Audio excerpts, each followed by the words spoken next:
The study, which is funded by the National Institute of Health, is really trying to understand what are the risk factors that cause brain aneurysms and then cause them to rupture. And specifically, we'd like to find the genes or the part of our chromosomes that put us at risk, or certain people at risk, for developing aneurysms. Now, the reason why it's a big study is because you need a lot of people with brain aneurysms, and you need their DNA, so their chromosome material, in order to find the genes that we think may be related. So we need literally, thousands of people involved in the study. So the study is big, but we plan to be getting about 2,000 people additional to what we've already gotten of patients who have a brain aneurysm, either one that has ruptured or one that has yet to rupture. So we're excited, but we got a lot of work to do.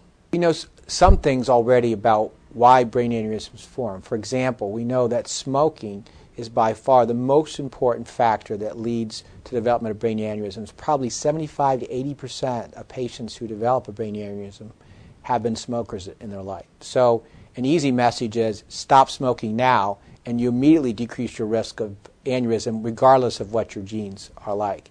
We also know that blood pressure, elevated blood pressure, can lead to development of aneurysms.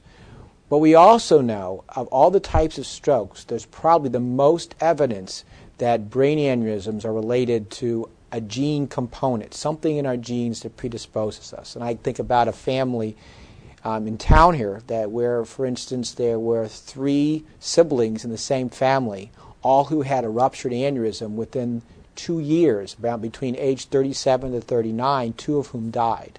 Well, that's clearly not just smoking, not just blood pressure, but there's something in the gene and that susceptibility to the aneurysm in those family that we'd like to find. If we find those genes and we understand what predisposes to aneurysm, theoretically we can prevent them. We can also better know who to screen and which families, who is more likely to develop an aneurysm, and hopefully we can understand better about why aneurysms form, which then improves the treatment eventually. So we think it's very important. It takes a lot of patients from all over the world to sort this out, but we think we have a good chance to find some of these genes with this study.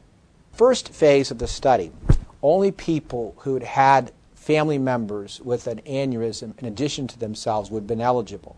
But in this phase of the study, we really are looking for anybody who's had an aneurysm that's been diagnosed and that's ruptured or that's not ruptured but of a certain size. And any of those patients would qualify. There's a few exclusions, but from the patient's standpoint, they probably shouldn't worry about that because we would sort that out.